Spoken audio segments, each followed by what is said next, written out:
We worked really closely with Marvel, and they're always in there constantly making sure that the user's going to get this super over-the-top experience that they've never seen before with any other superhero character. Marvel has a lot of involvement in how we build this game.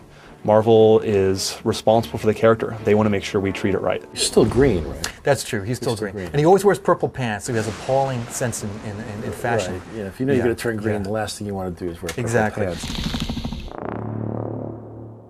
So in the case of the Hulk, there are so many facets. There's the psychological facet. There's sort of the monster movie aspect of it.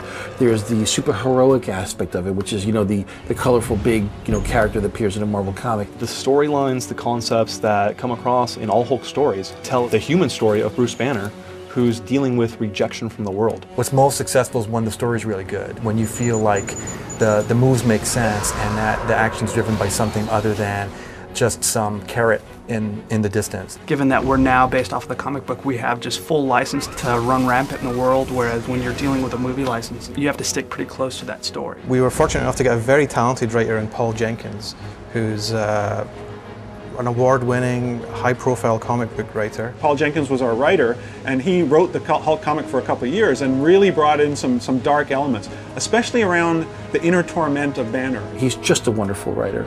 And the fact that both he and Brian are British, I won't hold against them. As a very little kid, I used to sit on the floor and draw comic books. Had no idea that would be my career. What's happening to me? My darling boy, don't be afraid. Writing a video game is very much a collaborative experience. The difference is that you're writing a little bit of a jigsaw puzzle.